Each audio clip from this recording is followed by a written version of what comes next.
walang fish. Wala ka pa kami ikaw, oy. Kasi kaya ikaw muna. Hindi, sa nakaparong ikaw. Kami mo ni Winnie, Kailangan na yung ikaw pala. Ay, nako. Ay, sus! Yan, ganyan nun. Kaya nga nung ni Mark, papamigay. I-record mo dyan time ng paglabas niya.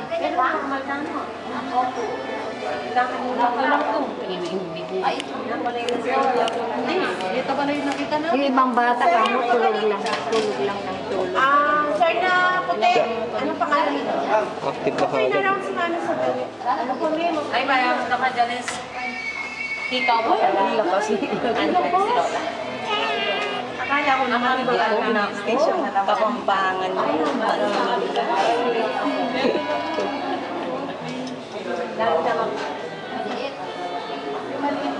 Ako rin yung plain na. oh, plain nga maganda. O, yan ka na mo. Ito na lang. Oo, yan. Ayun na daw. Nagdadalila ako buhatin dito. Nag-iinit na kayo. Yung mata niya ko dito sa dilat. Oh. Ano nakakita na siya?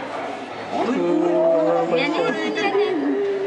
Bakit nag-iisa ako? Sabi. Hintay natin sila doon po. Sa baba, hindi natin sila doon. Mga itsura ko kanyang baby yan. Yan talaga kaya pwede. Malaki si Maricel dyan, 9 pounds si Maricel at saka Dilet. Ang laki mo. Ito tayo kay Jami. Sige natin. Iinom na kanina. Hindi sila. Mukhang iyakin mo. Nagugutom na yan. Hindi naman pa pwede pa susunod. Talagang halata na malaking katawan mo. Sa pisngi pa lang.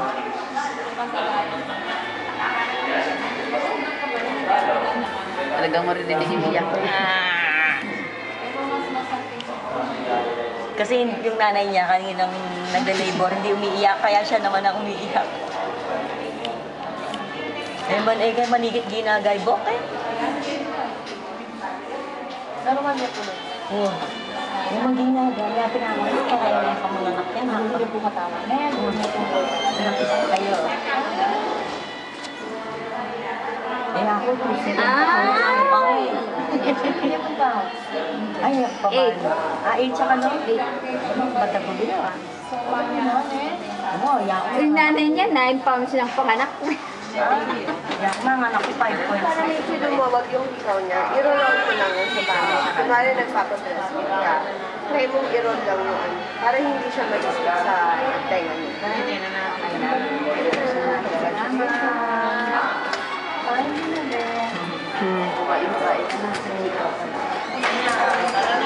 Kuya, bye-bye. Babay ka na sa kanila. Be a good kuya ha. Babay ka daw sa kanila. Hello. Huwag niyo iwanan dyan. Oh.